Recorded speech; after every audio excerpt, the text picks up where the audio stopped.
C2 being maybe a little bit.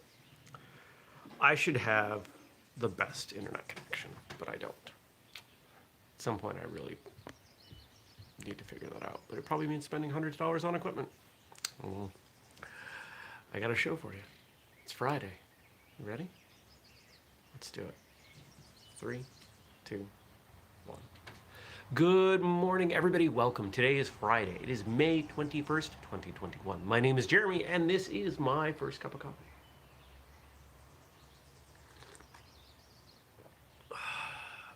I didn't feel like grinding coffee today, so I have the Newman's own organics medium roast blend, I think it is. Again, which is delicious. Oh, so good. Well, yesterday was a solid day. Got a lot of great work done. Whistlekick work, client work. The draft of, let's call it the book portion of the flexibility program, is out for people to review. I think it's in 4 or 5 people's hands. And one of them turned it around really quick and had a few questions and comments, but overall, this person was fully on board. Now, unfortunately, that's good, but not quite what I want, because I want people who are going to read it from a skeptical perspective and punch holes in it. How would you pantomime punch holes? If I say punch holes, well, sure, punch holes in what I've written, so I can shore it up before I really release it to people. I want to make sure that when people read it, that they say, oh, Jeremy defended his position very well. And then what did I do? Was on there's a group that I'm part of that does it's a monthly speaker series. There we go. And so, just the way everything fell, I ended up at Panera, watching that, having dinner, then went to the gym. I didn't get home until 8:30. And that worked well. I've started playing around with flexibility a little bit more, just as I'm putting this information together, testing principles, really trying to take what I've read in the science and seeing if I can feel it. When I talk about, or when these studies talk about the nervous system responding to certain actions, and I move my body, can I feel that? Now, I'm not going to be able to feel the nervous system, but can I draw that connection? And I don't know yet. I think so, but that's what I'm playing with. There wasn't much to say about yesterday. It was a good day. Got a lot done. Now today, well, other than it was hot, I think it got up to like 85. Actually, no, I take that back. I saw 88 or 89 yesterday, and I think Burlington cracked to 90. I think yesterday we were the hottest place in the US. How weird is that? And then it's funny, you see people complaining about that. Now, I'm not saying climate change isn't real. I'm not. Stacy says 92. If it's climate change, it's going to be a little bit more than that localized. So while things may be getting hotter in general, given enough variables, you're going to have days where different places are hot. It's okay. We had, was it this winter? I think we had a weird day this winter where Colorado had a heat wave 24 hours after they had like a foot of snow. Weird things happen with weather. Today is going to be a little bit hotter, at least according to the weather here at my house. We're scheduled for 86. We'll see what happens. It usually ends up a little bit warmer. I've got plants almost ready to go. Tomorrow starts planting. And just trying to get everything ready to go in the ground. I've got a bunch of seeds that didn't pop, and I'm really disappointed. I don't know what I'm going to do about that. Probably going to have to take a look at what I have. If I can get everything in the ground tomorrow, I'll take a look at what's missing, and I'll go buy some plants. I don't mind buying plants. Way more money, but you can buy a seed for a nickel or a plant for $1 to $5. It adds up. But I think some of it is I had old seed. some stuff from a couple years ago that, just didn't go. So I'll throw it in the ground, and maybe it comes up and becomes organic matter for the soil. Maybe it produces something. Maybe it just breaks down and becomes compost. It doesn't matter. Anything else going on today? I'm going to head up to Burlington, work from the co-working space. I've got a couple calls, one with a client, one with somebody who wants to work with me on a project, so that's exciting. And then after, probably nothing. Probably coming home and having a relaxing evening. We'll see. We'll see if anybody wants to hang out after.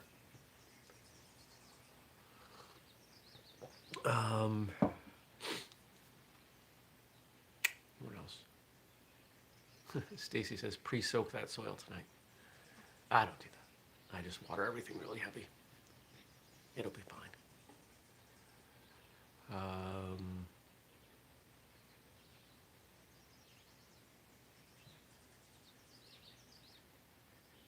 No, I don't think I have anything else. I really don't.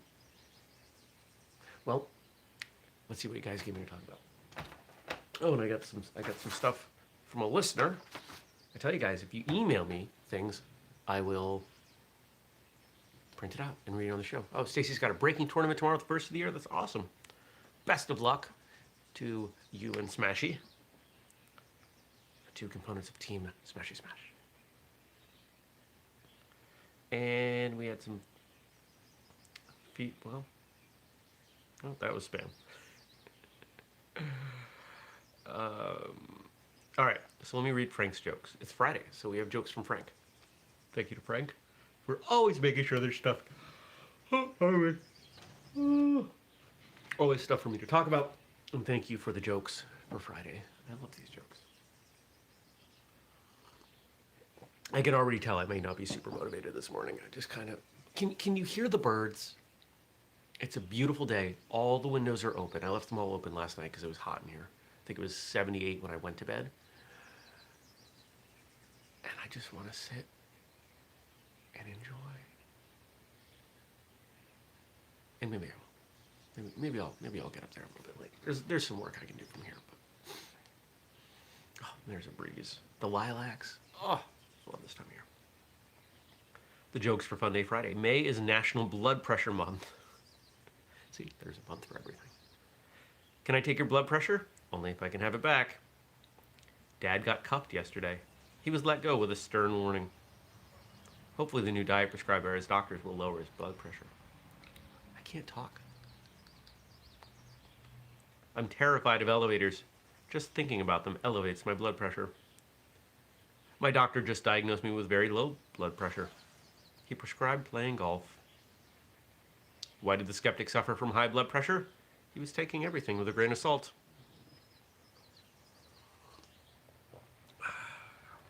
I get really angry before I move on, the salt thing.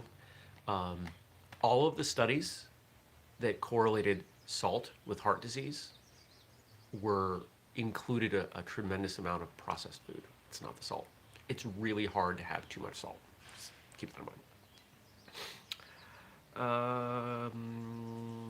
I get really angry when people tell me I'm average, which is why I punched the doctor when my blood pressure test came back as normal.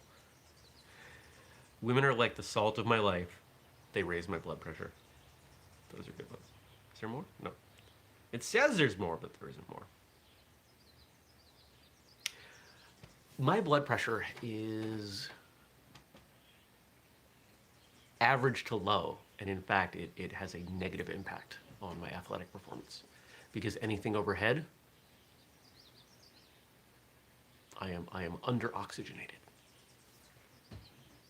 I've tried to raise it, hasn't worked well.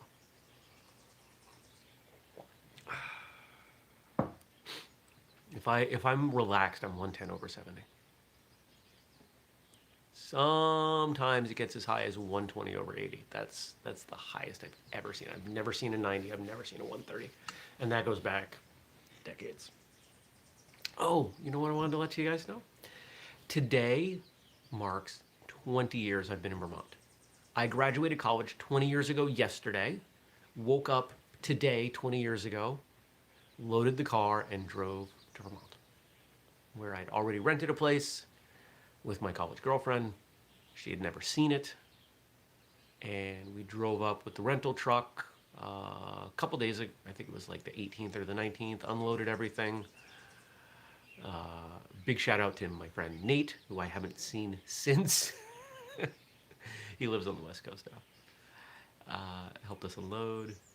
We drove back. And yeah, it's been a ride. I love Vermont. I really do. So I was thinking about that this morning and all the things that have changed, the things that haven't changed, who I am now versus who I was then. You know, when I started here in Vermont, I noticed there was a gym just down the street from my house.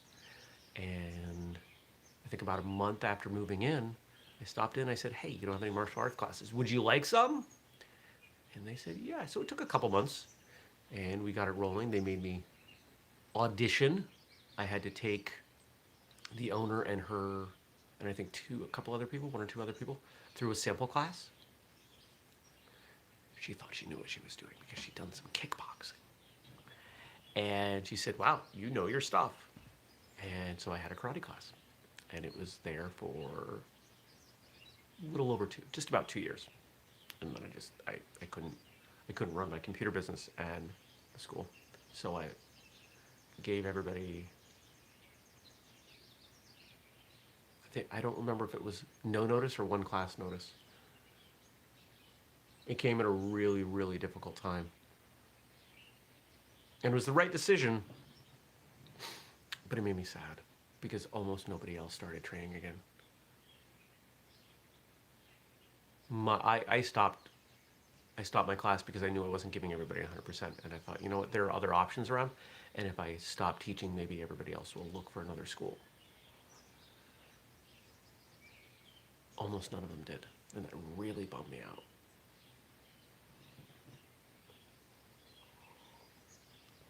I really wanted them to. Say, Levy? Lots changed. I've moved 1, 2, 3, 4, 5 times since then. I've been engaged. I've had and lost pets. I've started and sold businesses.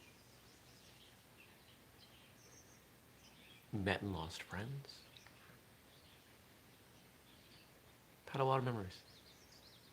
It's been a good 20 years. And I'm looking forward to the next 20, and then the next 20, and then the next 20.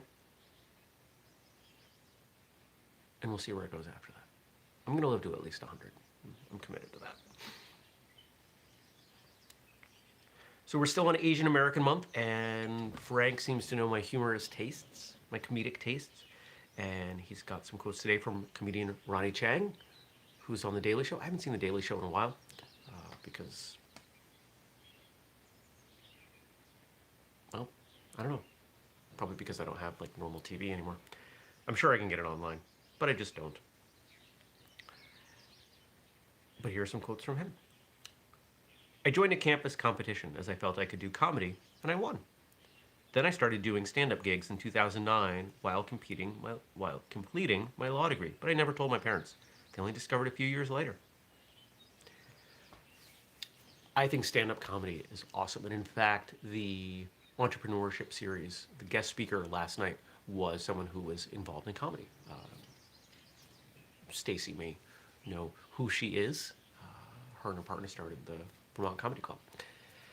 And it was a good conversation talking about comedy and improv and how those skills can correlate into business. No, Natalie is her name. But Josie was mentioned.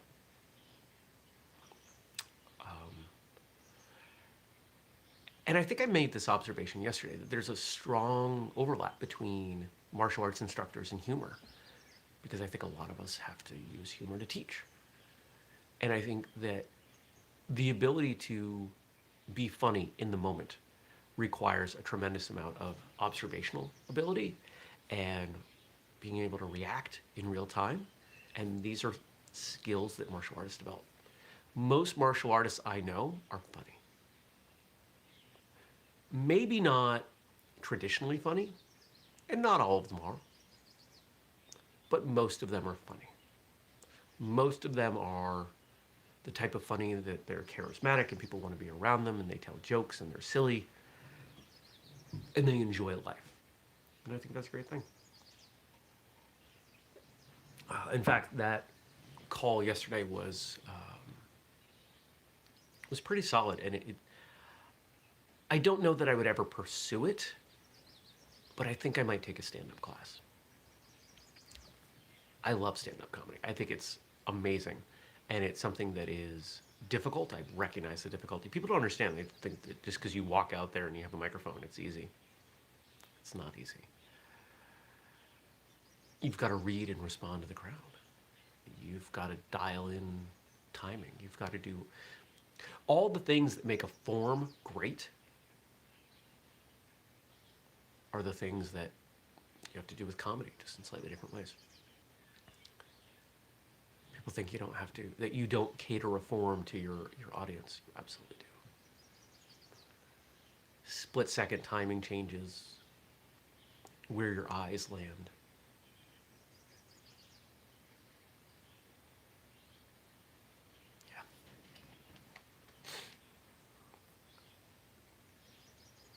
When you do comedy shows, you usually don't finish until about 11 p.m. Then you have this adrenaline dump and you get hungry. I've heard comedians talk about this. That at 11 p.m. is actually, depending on where you are, is early. There are comedians in working in New York that, they'll go on at 1 o'clock. And they'll finish up at 2, 3. And, they end up with this weird lifestyle. I have we're going to call him a friend. I've mentioned him before. He's a professional comic. And I've heard him talk about it. Living in New York and doing sets 5, 6, 8 times a night. Starting at 6 and just, bouncing around to all these different clubs that would let him go on. Because when you're a new comic, you're not making much money. And people aren't showing up to see you. And you got to get a name for yourself, and you got to practice.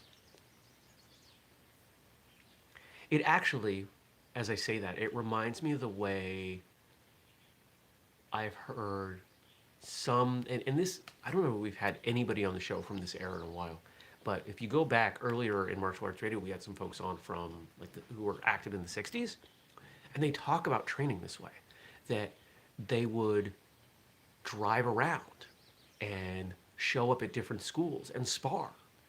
And there was a competitive element to it, but it was rooted in mutual respect. It was, hey, you're different, you train different, I want to spar you, let's make each other better. And maybe it was certainly rougher in a lot of those schools than it is today, but it was still rooted in something that was inherently positive.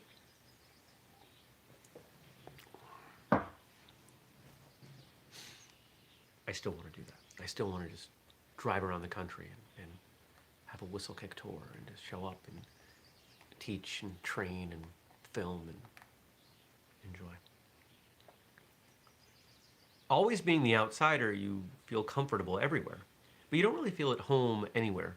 I definitely draw comedy from that. That's something I identify with. I've told you guys before, I'm really an introvert. And I put on this mask of an extrovert because it's what's necessary, because I'll do whatever I've got to do for whistlekick.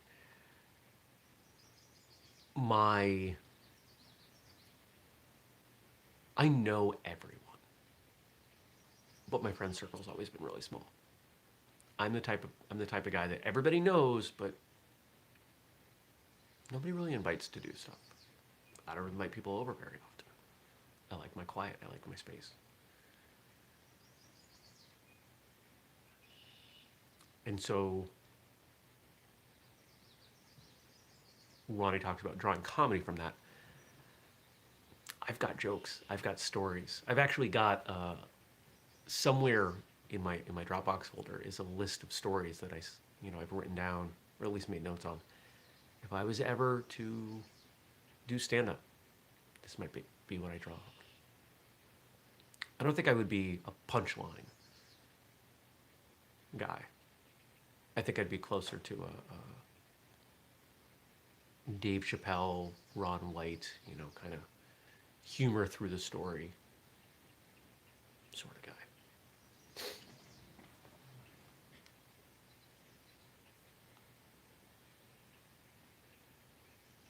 I'm on Twitter for work, but I hate it. Yes. I encourage everyone to delete it if possible. I am at a point where I am so sick of social media. I really am. I hope none of my clients are watching right now.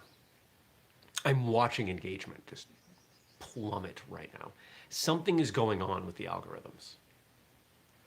We're putting out stuff for whistlekick, and let's remember, we have 7,000 followers on Facebook. 7,000 followers. We can put out something, doesn't matter the time of day, and get 5 or 10, not likes, because remember, I can see the numbers of how many people see it. 20, 30, maybe 100 people see it. 100 out of 7,000 see it. Why? Because Facebook wants us to pay for it. Why? Because Facebook's changed the algorithm. And the things that people are no, I can't entirely blame Facebook. I think a lot of it is us. People just want to complain about politics and the world. And Facebook's feeding it back to them. And most social media platforms are. This is why I love TikTok.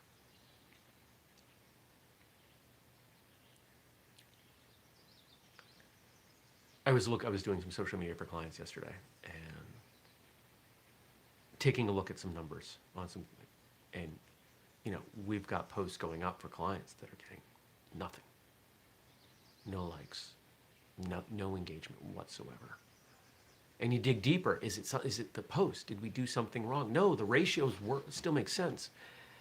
There's a ratio between how many people see it and how many like on it, click like versus comment. And those trends stay fairly consistent. There are rough numbers that I see in there. But people just aren't seeing them. Once in a while you get something that just breaks out and defies logic. We put up a post yesterday. It was kind of a joke. It started as a joke on my personal page. And I thought it would do well. How much wood could Chuck Norris chuck if Chuck Norris could chuck wood? All of it. I think it got 1 share. 7,000 people.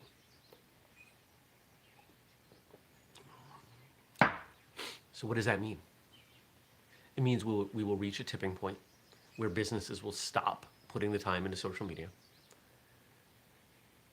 They'll stop putting money into social media. Social media will contract. And we'll do something else. I don't know what it'll be. But my guess is that we are going to... You know what my guess is? My guess is it's going to be something that was very much like Path. Go back and take a look at Path. This is my prediction. I don't even know if Path is still around. But Path was based around the idea that we are able to maintain 150 distinct relationships. There's some sociological evidence, maybe it's anthropological evidence to support that we can have this tribe of 150 people. And the idea of Path was you were limited to 150 people. So you didn't accept invites from just anybody. I've got like 2,300 friends on Facebook. I don't even, there are tons of them I haven't even met. A lot of them I haven't had conversations with. Some of them I see in public and they don't acknowledge me.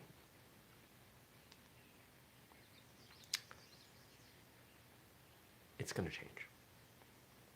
And our final one for today, I hope you have an absolutely fantastic weekend. I hope you leave me stuff to talk about on Monday. I hope whatever you're doing is great. I'm going to plant plants.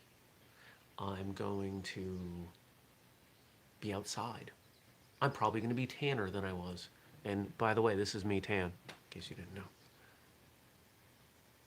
Stacy says, I'd go with right now, people are burnt out from social media if they're not bitching. Too much time trapped inside. Yeah, very well could be part of it. I would agree.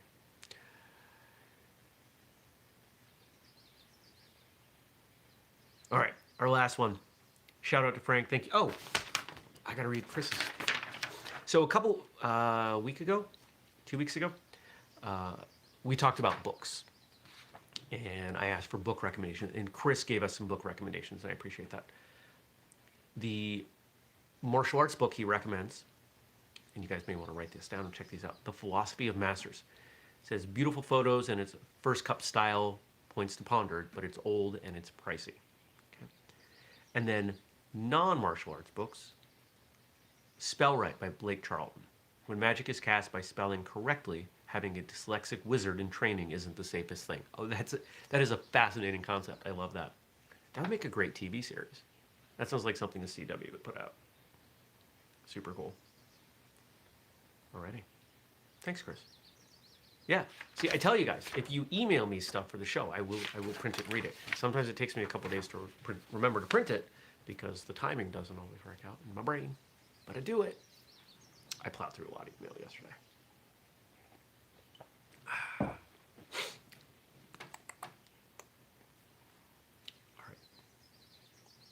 Japan is the only country I visited that I want to go to again.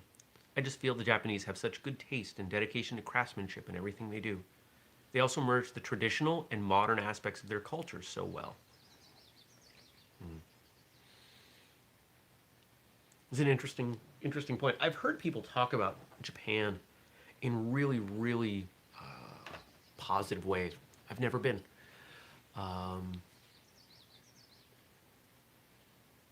I've never thought hard about visiting Japan. Most of the places I want to go, I've been to. But I'm happy to go anywhere. It'll probably be a little while before I can. But, yeah. I would go to Japan. I would go to China. You know, on Tuesday recorded a couple episodes for Martial Arts Radio, and one of them included somebody talking about their experiences in China and to a lesser degree Hong Kong and Taiwan when they were young, over multiple trips, and it was a really interesting conversation. Really appreciated it. So that'll be out in a few weeks. I think that's 5 weeks from Monday. So we've got a buffer going. It's good. It's a good thing. We need it. Yeah, that's it. I want to thank you for watching. Thank you for all of your support. If you're new, hit subscribe, turn on notifications, because I'll be back on Monday. If you want to help us out, grab a mug or something else at whistlekick.com with the code FIRSTCUP15. Jump on the newsletter list. Something. Stay in touch. We're doing big stuff. There are so many things I can't tell you guys about right now, really. But you'll hear about them soon enough. Take care. See you Monday. Peace.